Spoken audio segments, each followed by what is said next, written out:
was a resistance to put him in a main event of a pay-per-view to begin with. Now, this is a promotion. So let's take it at its word, which you should. This is promotion, okay?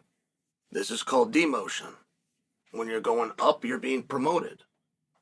When you're coming down, you're being demoted. Now, the reason I point that out to you is there's not a lot of room when you're a main event title fight. Oh, by the way, you win. You're the reigning champion of the world. There's not a lot of room. We've seen people slide.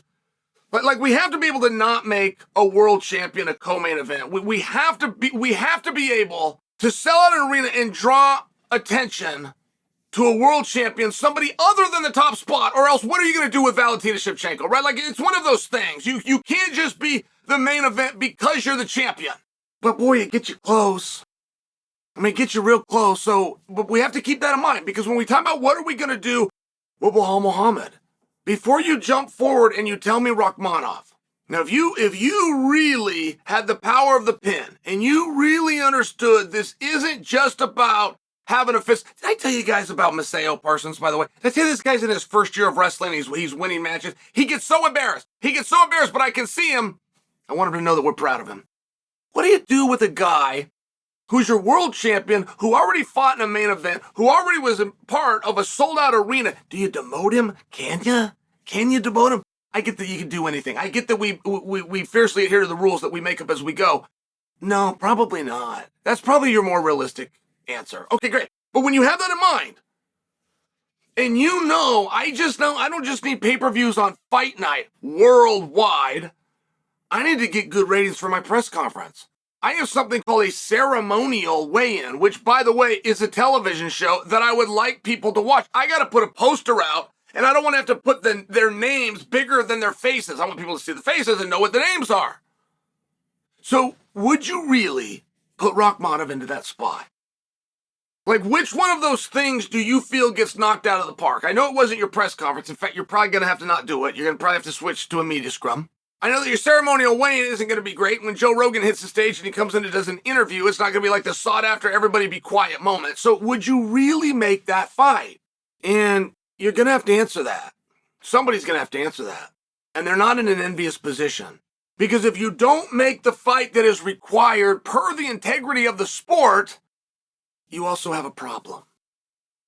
Right? It's just a very difficult thing to do. If you find something else for Belal to do, you simultaneously have to find something else for Rakhmonov to do. And all you're doing is delaying the inevitable. If for Rakhmonov, next fight is anything like his previous 17 and he goes out and wins by finish, like if any parts of those are true, then you're going to have to put him in that match anyway, so why wait, right? Like all of these things are going to be considered.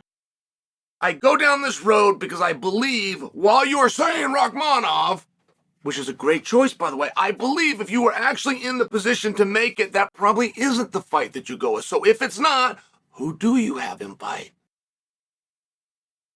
Now, I'm going to steal a suggestion from Dean Thomas, but I loved it. Laura Sanko heard it. She's quickly co-signed. We all like the idea. I think you're going to like it. Are you guys ready for this? And I would do anything to get Colby in that spot.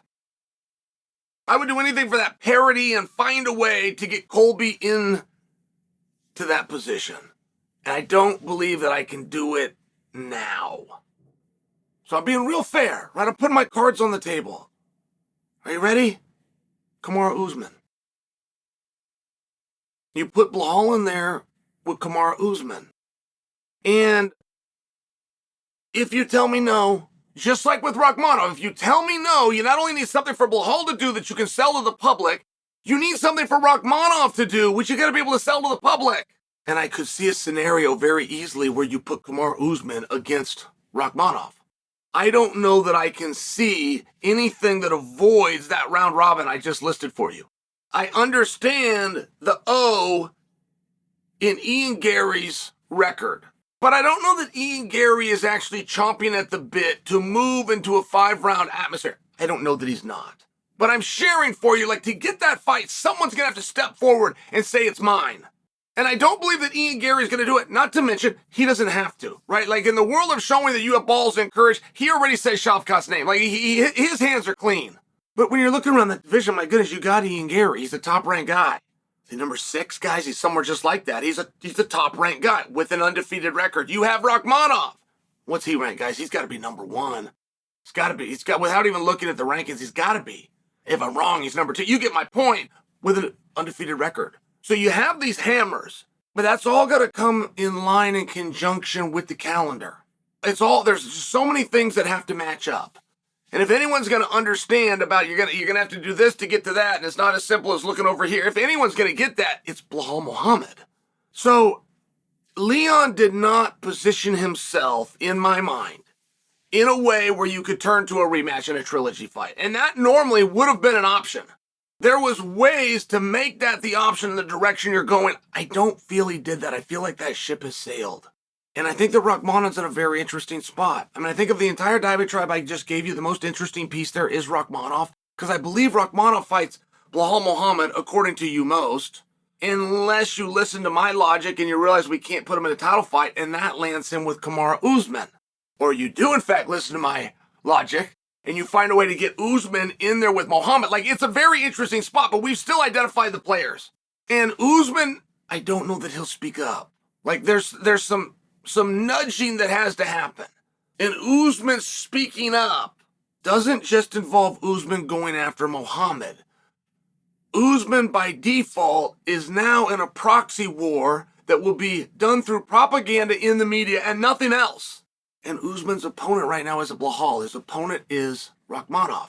So Usman needs to be real careful that he doesn't challenge Rakhmonov, that he makes his case with you, the public, as to why he should be in front of Rakhmonov. And I just love that idea, guys. I want him to win. I want Usman to win this argument. I love Dean's idea. I want to see Belal Muhammad against Kamaru Usman.